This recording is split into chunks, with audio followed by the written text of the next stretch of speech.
সিংহ রাশি জাতক জাতিকাদের জন্য জীবন পরিবর্তনের একটি মহাযোগ আসছে, তাই তৈরি থাকুন সমস্ত পরিবর্তনকে অন্তর থেকে গ্রহণ করার জন্য। শ্রোতা বন্ধুরা, সিংহ রাশির অনেক জাতক জাতিকাই হয়তো ভাবতে পারে যে সিংহ রাশির তো ঢাইয়া শুরু হচ্ছে, তাহলে আবার ভালো সময় কি করে হয়? এত চিন্তা করবেন না দয়া করে। যখন আমাদের জীবনের একটা দরজা বন্ধ হয়ে যায়, তখন আরেকটা দরজা খুলে যায়। ঠিক সেই রকমই সিংহ রাশি জাতক জাতিকাদের জীবনেও একই রকম ঘটতে চলেছে। যে দরজা বন্ধ হয়ে গেল, সেই দরজার দিকে তাকিয়ে না থেকে যে দরজা খুলতে চলেছে তার অপেক্ষা করুন, তাকে স্বাগত জানান। দেখবেন জীবনটা কত সুন্দর হয়ে উঠবে। ভুলে যাবেন না, আরও একজন আছেন যিনি আপনার রাশির অধিপতি, যার দ্বারাই এই গোটা বিশ্ব আলোকিত হচ্ছে। এই বিশ্বজগৎ কেবল একটি গ্রহের শক্তিতে পরিচালিত হয় না, বরং সিংহ রাশির অধিপতি স্বয়ং সূর্যদেব নিজেই এই মহাবিশ্বকে আলোকিত করেন। শুধু আলোকিত নয়, সম্পূর্ণ বেঁচে থাকা রসদ তারই কাছ থেকে প্রতিদিন প্রতিনিয়ত আসছে। তাই সমস্ত সৃষ্টিতে প্রাণী জগৎ, উদ্ভিদ জগৎ, এই বিশ্ব চরাচর তারই শক্তিতে বারবার উজ্জীবিত হচ্ছে। এবং এটি আমাদের কাছে একটি সাধারণ বিষয় হয়ে গেছে। দেখবেন যখন খুব বর্ষা হয়, আমাদের চারপাশে একটা স্যাঁতসেঁতে পরিবেশ তৈরি হয়। তখন বিশেষ করে আমরাই এই সূর্যের বড্ড অভাব বোধ করি। মনে হয় একবার রোদ উঠুক, আর ভালো লাগছে না। কত মানুষের কত কত কাজ আটকে থাকে। সূর্যের আলোকের ওপর নির্ভর করে অনেক মানুষের রুটি রুজি চলে। ঠিক মানুষের জীবনেও একই রকমভাবেই এই স্যাঁতসেঁতে ভাব তৈরি হয়, যেখানে অতিবৃষ্টি মানে আমাদের দুশ্চিন্তা, অকারণে ভয় পাওয়া, হতাশা, এইগুলি আমাদের জীবনের ঝড়ঝাপটা। অতিবর্ষা আমাদের জীবনেও স্যাঁতসেঁতে ভাব তৈরি হয়। কিন্তু এই স্যাঁতসেঁতে ভাব কি কখনো রয়ে যায়? না না, একদমই না। ঠিক যেমন দীর্ঘ অতিবৃষ্টির পর আমাদের পূর্বাকাশে সূর্যিমামা উঁকি দেন, ঠিক সেইভাবেই জীবনের সমস্ত সংকীর্ণতা, সমস্যা দূর করতে এগিয়ে আসেন তিনি। এখন নেতিবাচক ভেবে ভালো সময় নষ্ট করবেন, না ইতিবাচক ভাবনা দিয়ে শুরু করবেন জীবনটাকে নতুনভাবে? তাই নেতিবাচক চিন্তায় আবদ্ধ না থেকে ইতিবাচক মানসিকতা নিয়ে জীবনকে নতুনভাবে দেখতে শিখুন। বড় পরিবর্তন মানেই নতুন সম্ভাবনা। প্রস্তুত হন এবং আত্মবিশ্বাসের সঙ্গে আগামীর দিকে এগিয়ে যান। সিংহ রাশি জাতক জাতিকাদের জীবনে এক গুরুত্বপূর্ণ পরিবর্তনের সময় আসছে। এপ্রিল মাসের 3 তারিখ থেকে শুরু হতে চলেছে বিশেষ কয়েকটি গ্রহগত পরিবর্তন, যার ফলে সিংহ রাশি জাতক জাতিকারা উল্লেখযোগ্য সুফল লাভ করবেন। আগামী এপ্রিল মাসের 3 তারিখে মঙ্গল কর্কট রাশিতে প্রবেশ করবেন, যা সিংহ রাশির জন্য দ্বাদশ ঘরে অবস্থান করবে। সাধারণভাবে দ্বাদশ ঘর ব্যয়ের ঘর হিসাবে পরিচিত, তবে এটিকে আধ্যাত্মিকতা, বিদেশ যাত্রা এবং গোপন শক্তির ঘরও বলা হয়। মঙ্গলের এই পরিবর্তন আপনার জীবনে কয়েকটি গুরুত্বপূর্ণ ইতিবাচক প্রভাব ফেলতে পারে, যেমন নতুন সুযোগের সৃষ্টি। এই সময় আপনি নতুন পরিকল্পনা করতে পারেন, বিশেষ করে যারা বিদেশ যাত্রা, উচ্চশিক্ষা বা আধ্যাত্মিক অনুশীলনে আগ্রহী, তাদের জন্য এটি একটি বিশেষ সময়। কিছু ক্ষেত্রে অপ্রত্যাশিত লাভ আসতে পারে। যদিও মঙ্গল ব্যয়ের ঘরে যাচ্ছেন, কিন্তু তারপরেও কিছু অনাকাঙ্ক্ষিত সুযোগ আসতে পারে, যা আপনার অর্থনৈতিক বা ব্যক্তিগত জীবনে ইতিবাচক পরিবর্তন আনতে পারে। মানসিক শক্তির বৃদ্ধি ঘটতে দেখা যায় এই সময়। আধ্যাত্মিক ভাবনার প্রতি আগ্রহ বাড়বে এবং ভেতর থেকে আত্মবিশ্বাস বৃদ্ধি পাবে, যা জীবনের জটিল সমস্যাগুলি সহজে সমাধান করতে সাহায্য করবে। এই সময়ের মধ্যেই আপনারা দেখতে পেতে পারেন আপনার শত্রুদের পরাজয়। যারা পেশাগত এবং ব্যক্তিগত জীবনে প্রতিদ্বন্দ্বিতার মুখোমুখি হচ্ছেন, তারা এই সময়ে জয়লাভ করতে পারেন। এই সময়টায় আপনাকে ধৈর্য ধরে পরিস্থিতি বিশ্লেষণ করতে হবে এবং তাড়াহুড়ো করে কোনো সিদ্ধান্ত নেওয়া থেকে বিরত থাকতে হবে। অপ্রয়োজনীয় ব্যয় কমানোর চেষ্টা করতে হবে, কারণ দ্বাদশ ঘর ব্যয়ের সঙ্গে সম্পর্কিত। কারোর সঙ্গে অহেতুক বিবাদ বা রাগের বশে ঝগড়া করবেন না, কারণ মঙ্গল এই ঘরে কিছুটা আবেগপ্রবণ করে তুলতে পারে। মঙ্গলের এই অবস্থান প্রথমে কিছু প্রতিযোগিতার সম্মুখীন করলেও শেষ পর্যন্ত তা আপনার জন্য এক নতুন দিগন্ত খুলে দেবে। জীবনের প্রতিটি পরিবর্তনকে ইতিবাচকভাবে গ্রহণ করুন এবং আত্মবিশ্বাসের সঙ্গে সামনের দিকে এগিয়ে যান। শ্রোতা বন্ধুরা, একই সাথে আগামী 14 এপ্রিল আপনার রাশি অধিপতি সূর্যদেব মেষ রাশিতে প্রবেশ করবেন। সিংহ রাশির জন্য এক শুভ সময়ের সূচনা এখান থেকেই শুরু হয়ে যায়, যা সিংহ রাশির জাতক জাতিকাদের জন্য অত্যন্ত গুরুত্বপূর্ণ। কারণ সূর্যদেব হলেন সিংহ রাশির অধিপতি এবং মেষ রাশি হলো তার উচ্চ স্থান বা উচ্চস্তরীয় অবস্থান। এই সময়ে সূর্যদেব বা রবি আপনার নবম ঘরে অবস্থান করবেন, যা আপনার ভাগ্য, ধর্ম, উচ্চশিক্ষা এবং ভ্রমণের ঘর হিসাবে পরিচিত। এটি একটি অত্যন্ত শুভ পরিবর্তন, যা আপনার জীবনে নতুন সম্ভাবনার দ্বার খুলে দেবে। এই পরিবর্তনের ইতিবাচক প্রভাব যেগুলি আছে, সেই প্রভাবগুলি একবার জেনে যাওয়ার ফলে আপনি বুঝতে পারবেন আপনার জীবন কতটা সুন্দর হতে পারে যদি আপনার ভাবনা ইতিবাচক থাকে। আগামী 14 এপ্রিল সূর্য যখন মেষ রাশিতে প্রবেশ করবেন, তখন সিংহ রাশির জাতক জাতিকাদের জন্য ভাগ্যচক্র সক্রিয় হয়ে উঠবে। নবম ঘর মূলত ভাগ্যের ঘর হিসেবে পরিচিত। এই ঘরে রাশির অধিপতি সূর্যের প্রবেশ অত্যন্ত শুভ ফল বয়ে আনে। এটি এমন একটি সময় যখন বহু দিনের বাধা কেটে যেতে শুরু করবে এবং জীবনের নতুন সম্ভাবনার দ্বার উন্মুক্ত হবে। অনেক সময় আমাদের প্রচেষ্টা থাকা সত্ত্বেও ভাগ্য যেন সহায় হয় না। কোনো কাজে হাত দিলেও মনে হয় কিছু একটা আটকে আছে বা সঠিক সময়ে সঠিক সুযোগ আসছে না। তবে এই পরিবর্তনের ফলে সেই বন্ধ দরজা আস্তে আস্তে খুলতে শুরু করবে।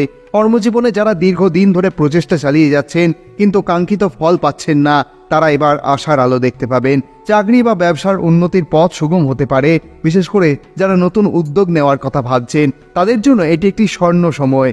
শিক্ষা ও জ্ঞানের পথে এগিয়ে যেতে চাইলে এটি অত্যন্ত শুভ সময়। যারা উচ্চশিক্ষা, গবেষণা বা নতুন কোনো দক্ষতা অর্জনের পরিকল্পনা করছেন, তাদের জন্য এই সময়টি বিশেষভাবে উপযোগী হতে পারে।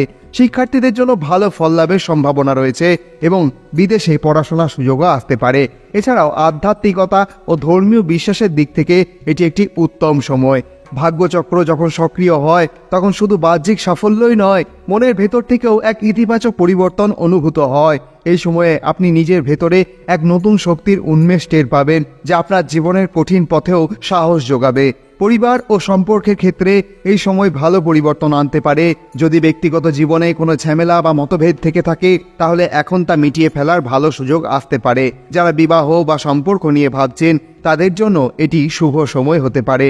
সব মিলিয়ে ভাগ্যের এই ইতিবাচক পরিবর্তন আপনাকে জীবনের বিভিন্ন ক্ষেত্রে সাফল্যের দিকে এগিয়ে নিয়ে যাবে। তবে মনে রাখতে হবে, শুধু ভাগ্যের ওপর ভরসা করলেই হবে না। পরিশ্রম ও সঠিক পরিকল্পনার মাধ্যমে এই শুভ সময়ের পুরোপুরি সদ্য ব্যবহার করতে হবে। শুভ শক্তিকে আহ্বান করতে হবে, ইতিবাচক মানসিকতাকে বজায় রাখতে হবে এবং আত্মবিশ্বাসকে সঙ্গে নিয়ে সামনে এগিয়ে যেতে হবে। একসঙ্গে কর্মক্ষেত্রে সিংহ রাশির জাতক জাতিকাদের জন্য নতুন সম্ভাবনার দ্বার উন্মুক্ত করবে। যারা দীর্ঘদিন ধরে নিজেদের কর্মদক্ষতার সঠিক স্বীকৃতি পাননি, তাদের জন্য এটি একটি গুরুত্বপূর্ণ মোড় হতে পারে। নবম ঘর ভাগ্যের পাশাপাশি কর্মক্ষেত্রে উন্নতি এবং সম্মানের সঙ্গে সম্পর্কিত।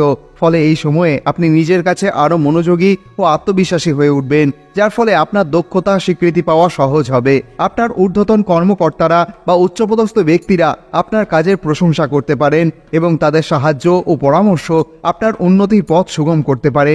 যারা সরকারি বা বেসরকারি চাকরিতে আছেন, তারা পদোন্নতির সম্ভাবনা পেতে পারেন। নতুন দায়িত্ব লাভের সুযোগ আসতে পারে। ব্যবসায়ীদের জন্য এটি একটি শুভ সময়। যারা বিশেষ করে ছোট ছোট ব্যবসার সঙ্গে যুক্ত রয়েছেন, তারাও এই সময়ে ভালো ভালো সুযোগ পেতে পারেন, কারণ ব্যবসার প্রসার ও নতুন বিনিয়োগের সম্ভাবনা দেখা যায়। এই সময়ে যোগাযোগ দক্ষতা বৃদ্ধি পাবে, ফলে আপনি সহজেই সহকর্মী ও কর্মকর্তাদের সঙ্গে সুসম্পর্ক গড়ে তুলতে পারবেন। আপনার চিন্তাভাবনা ও সিদ্ধান্ত গ্রহণের ক্ষমতা আরও দৃঢ় হতে দেখা যায়, যা আপনাকে প্রতিযোগিতার মধ্যেও এগিয়ে রাখবে। কর্মক্ষেত্রে যে কোনো সমস্যা বা জটিলতা থাকলে এই সময়ে তার সমাধান সূত্র খুঁজে পাওয়ার সম্ভাবনা থাকবে।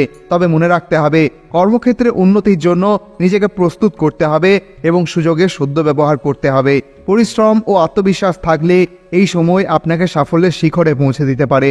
একই সঙ্গে সূর্যদেবের নবম ঘরে প্রবেশের ফলে শুধুমাত্র কর্মক্ষেত্রে সুনামই নয়, অর্থনৈতিক ক্ষেত্রেও একটি স্থিতিশীল অবস্থা নিয়ে আসবে। যারা আর্থিক অনিশ্চয়তার মধ্যে রয়েছেন বা অর্থের প্রবাহ কম ছিল, তাদের জন্য এটি একটি শুভ সময় হতে পারে। নতুন উপার্জনের পথ খুলতে পারে। বিশেষ করে যারা নতুন বিনিয়োগ, ব্যবসা বা ফ্রিল্যান্সিং এর কথা ভাবছেন, তাদের জন্য এটি একটি সুবর্ণ সুযোগ হতে পারে। যদি দীর্ঘদিন ধরে কোনো আর্থিক লেনদেন আটকে থাকে বা কোনো পাওনা টাকা না মেলে, তবে এই সময় তার সমাধান হতে পারে। যারা ব্যবসায়ী, তাদের ব্যবসার প্রসার ঘটতে পারে এবং নতুন গ্রাহক বা ক্লায়েন্ট পাওয়ার সম্ভাবনা বেড়ে যেতে পারে। যারা চাকরিজীবী, তাদের বেতন বৃদ্ধি বা কোনো আর্থিক প্রাপ্তির সুযোগ আসতে পারে। এই সময়ে বুদ্ধিমত্তার সঙ্গে অর্থ সংরক্ষণ ও বিনিয়োগের পরিকল্পনা করলে ভবিষ্যতে আর্থিক নিরাপত্তা নিশ্চিত করা যাবে। অপ্রয়োজনীয় ব্যয় এড়িয়ে সঞ্চয়ের দিকে মনোযোগ দেওয়া ভালো হবে, কারণ একই সঙ্গে মঙ্গল থাকবে আপনার ব্যয়ের ঘরে। তাই অবশ্যই আপনার জন্য সঞ্চয়ের দিকে মনোযোগ দেওয়া অত্যন্ত গুরুত্বপূর্ণ। সব মিলিয়ে এই সময় কর্ম ও আর্থিক দিক থেকে সিংহ রাশির জাতক জাতিকাদের জন্য এক গুরুত্বপূর্ণ সুযোগ এনে দেবে। তাই আত্মবিশ্বাসের সাথে এগিয়ে যান এবং সঠিক সিদ্ধান্ত নিন, তাহলেই সাফল্য নিশ্চিত। 7ই মে বুধ যখন আপনার নবম ঘরে প্রবেশ করবেন, তখন এটি ভাগ্য, শিক্ষা, যোগাযোগ এবং চিন্তা শক্তির উপর ইতিবাচক প্রভাব ফেলবে। এই সময়কাল আপনার জন্য জ্ঞান অর্জনের ক্ষমতা বৃদ্ধি করবে এবং জীবনে বিভিন্ন ক্ষেত্রে উন্নতি এনে দেবে। যেমন শিক্ষার ক্ষেত্রে উন্নতি, যারা উচ্চশিক্ষা, গবেষণা বা নতুন কোনো দক্ষতা অর্জনের চেষ্টা করছেন তাদের জন্য এটি অত্যন্ত শুভ সময়। নতুন কিছু শেখার আগ্রহ বাড়বে এবং যে কোনো শিক্ষামূলক বিষয়ে মনোযোগ ধরে রাখতে পারবেন। শিক্ষার্থীদের জন্য ভালো ফল পাওয়ার সম্ভাবনা তৈরি হবে। বিশেষ করে প্রতিযোগিতামূলক পরীক্ষায় সাফল্য আসতে দেখা যায়। কর্মক্ষেত্রে আপনার বুদ্ধির জোর তীক্ষ্ণ হবে। বুধ হচ্ছেন বুদ্ধিমত্তার গ্রহ, যা আপনার চিন্তা শক্তি ও সিদ্ধান্ত গ্রহণের ক্ষমতাকে আরও শানিত করবে। ফলে কর্মক্ষেত্রে নতুন পরিকল্পনা গ্রহণ বা সঠিক সিদ্ধান্ত নেওয়ার ক্ষমতা বৃদ্ধি পাবে। যারা সাংবাদিক, লেখালেখি, ম্যানেজমেন্ট, মার্কেটিং বা যোগাযোগমূলক কাজের সঙ্গে যুক্ত তাদের জন্য এই সময়টি অত্যন্ত লাভজনক প্রমাণিত হতে পারে। একই সঙ্গে নতুন সুযোগের সম্ভাবনা বাড়বে। যেমন এই সময় আপনার কথা বলার ক্ষমতা, অভিব্যক্তি, আত্মপ্রকাশের দক্ষতা বৃদ্ধি হতে পারে। ফলে সামাজিক ও পেশাদার ক্ষেত্রে আপনার গ্রহণযোগ্যতা বেড়ে যেতে পারে। নতুন মানুষের সঙ্গে সংযোগ স্থাপন করা আরও সহজ মনে হবে এবং তাদের সাহায্যে আপনি নতুন দিক উন্মোচন করতে পারবেন। একই সঙ্গে বুধ বাণিজ্যেরও গ্রহ, তাই এই সময়ে ব্যবসায়ীদের জন্য নতুন চুক্তি, বিনিয়োগ এবং বাণিজ্যিক সফলতা নিয়ে আসতে পারে। যারা অনলাইন মাধ্যমে আয় করেন তাদের জন্য নতুন নতুন সুযোগ আসতে পারে। এই সময়ে সবথেকে প্রধান কাজ আপনার হবে নতুন কিছু শিখতে শুরু করতে হবে। যেমন কোনো স্কিল ডেভেলপমেন্ট কোর্স বা গবেষণা। নিজের কথা বলার দক্ষতা ও যোগাযোগ কৌশল উন্নত করতে হবে। বিনিয়োগ বা অর্থনৈতিক পরিকল্পনার বিষয়ে ভালোভাবে চিন্তা করতে হবে। নতুন চাকরি বা ব্যবসার পরিকল্পনা করতে চাইলে এই সময় তা শুরু করার ভালো সুযোগ।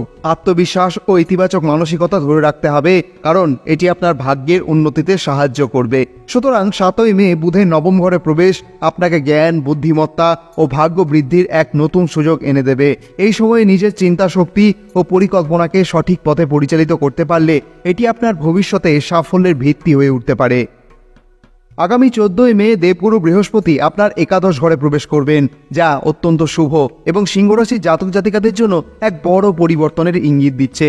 একাদশ ঘর মূলত লাভ, আকাঙ্ক্ষা পূরণ, বড় সুযোগ, বন্ধু বান্ধব, সামাজিক যোগাযোগ এবং উচ্চ আয়ের প্রতীক। দেবগুরু বৃহস্পতি হলেন জ্ঞান, সৌভাগ্য ও আধ্যাত্মিকতার গ্রহ, তাই এই সময়কাল আপনার জন্য জীবনে এক নতুন দিগন্ত উন্মোচন করতে পারে। যেমন আর্থিক উন্নতি ও আয় বৃদ্ধি। দেবগুরু বৃহস্পতি যখন একাদশ ঘরে প্রবেশ করেন তখন এটি অর্থনৈতিক সমৃদ্ধি নিয়ে আসে। আপনি নতুন কোনো উপার্জনের সুযোগ পেতে পারেন। ব্যবসা বা চাকরিতে লাভজনক পরিবর্তন আসতে পারে। দীর্ঘদিন ধরে চলা অর্থ সংক্রান্ত কোনো বাধা থাকলে তা কেটে যেতে পারে। বিশেষ করে ব্যবসায়ীদের জন্য এটি অত্যন্ত লাভজনক সময় হবে, কারণ নতুন বিনিয়োগের সুযোগ আসতে পারে এবং বড় লাভ হতে পারে। তবে হ্যাঁ, একটা কথা অবশ্যই সকলকে বলি, কোনো বড় বিনিয়োগ করার আগে অবশ্যই একজন আর্থিক বিশেষজ্ঞের পরামর্শ নেবেন। যারা সঞ্চয় করতে চান তাদের জন্য এটি ভালো সময়।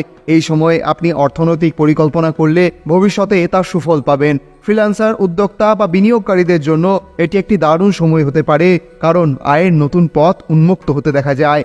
একই সঙ্গে সামাজিক সম্পর্ক ও সহযোগিতা বৃদ্ধি পেতে দেখা যায়। একাদশ ঘর বন্ধু, সমাজ ও প্রভাবশালী ব্যক্তিদের সঙ্গেও সম্পর্কিত, তাই এই সময়ে আপনার সামাজিক যোগাযোগ দক্ষতা বৃদ্ধি পাবে এবং আপনি এমন কিছু মানুষের সঙ্গে সংযুক্ত হতে পারবেন যারা আপনার ভবিষ্যতে বড় ভূমিকা রাখবেন। বন্ধু বা পরিচিতদের মাধ্যমে নতুন সুযোগ আসতে পারে, যা আপনার কেরিয়ার বা ব্যক্তিগত জীবনে ইতিবাচক পরিবর্তন আনবে। যারা নেতৃত্বমূলক পেশায় আছেন বা কোনো সংগঠন চালাচ্ছেন তাদের জন্য এটি একটি অত্যন্ত শুভ সময়, কারণ আপনি লোকজনের সম্মান ও সমর্থন পাবেন। এই সময়ে আপনার আকাঙ্ক্ষা পূরণের সম্ভাবনাও প্রবল হতে দেখা যায়। দেবগুরু বৃহস্পতি একাদশ ঘরে থাকলে ব্যক্তির আকাঙ্ক্ষা ও স্বপ্ন পূরণের সম্ভাবনা অনেক গুণে বেড়ে যায়। যারা দীর্ঘদিন ধরে কোনো বড় লক্ষ্য পূরণের চেষ্টা চালিয়ে যাচ্ছেন তাদের জন্য এটি একটি বিশেষ শুভ সময়। আপনি যদি কোনো চাকরি পরিবর্তন, ব্যবসা শুরু বা নতুন কোনো কিছু শেখার পরিকল্পনা করে থাকেন তবে এটি শুরু করার আদর্শ সময়। একই সঙ্গে আধ্যাত্মিকতা ও ইতিবাচক পরিবর্তন। দেবগুরু বৃহস্পতি হলেন ধর্ম ও আধ্যাত্মিকতার গ্রহ, তাই এই সময়ে আপনি আধ্যাত্মিক চর্চার প্রতি আকৃষ্ট হতে পারেন। আপনার চিন্তা আরও গভীর হবে এবং জীবনের প্রকৃত উদ্দেশ্য নিয়ে ভাবতে শুরু করবেন। দেবগুরুর আশীর্বাদ লাভের সুযোগ আসতে পারে এবং আর্থিক উন্নতির পথ সুগম হতে পারে। এই সময়ে আপনাকে নতুন উপার্জনের সুযোগ এলে সেটিকে ভালোভাবে গ্রহণ করতে হবে। বড় লক্ষ্য স্থির করে সেই অনুযায়ী কাজ শুরু করতে হবে। ব্যবসা সম্প্রসারণ বা বিনিয়োগ করার আগে ভালোভাবে চিন্তা করতে হবে। প্রভাবশালী বা অভিজ্ঞ ব্যক্তিদের সঙ্গে যোগাযোগ বাড়াতে হবে, কারণ তারা আপনাকে সাহায্য করতে পারেন। আধ্যাত্মিক চর্চা ও সামাজিক সেবায় মনোনিবেশ করতে হবে, তাতে করে আপনি মানসিক শান্তি ও সৌভাগ্য পাবেন। দেবগুরু বৃহস্পতি একাদশ ঘরে প্রবেশ করলে সিংহ রাশির জাতক জাতিকাদের জন্য এটি একটি আশীর্বাদ স্বরূপ সময়। এটি আর্থিক সমৃদ্ধি, সামাজিক সহযোগিতা এবং ব্যক্তিগত আকাঙ্ক্ষা পূরণের একটি বিশেষ সময়। তাই এই সময়ে সঠিক ব্যবহার করলে আপনার জীবনে এক নতুন দিগন্ত উন্মোচিত হবে। কারণ দেবগুরু বৃহস্পতি একাধ দিনের জন্য বা কয়েক মাসের জন্য আসেন না, যখন তিনি আসেন তখন পুরো বছরের জন্য আসেন। দেবগুরু বৃহস্পতির গোচর সময় সাপেক্ষ, তাই ধৈর্য ধরে এগিয়ে যান। একটু একটু করে বিশ্বাস গঠন করে একটি আত্মবিশ্বাস গঠন করার চেষ্টা করুন, কারণ এই সময়টা আপনার সৌভাগ্যের সময়। ভগবানের আশীর্বাদী হাত আপনার মস্তক স্পর্শ করুন। আপনি ভালো থাকুন, সুস্থ থাকুন, এই কামনা করি। এই ভিডিওটির থেকে যদি আপনি একটু উপকৃত হয়ে থাকেন তাহলে অবশ্যই কমেন্টে লিখতে ভুলবেন না জয় মাতারা, জয় বাবা বামদেব। আজকের মতো তাহলে এখানেই বিরাম নিচ্ছি। আবার কথা হবে অন্য কোনো পর্বে। ধন্যবাদ।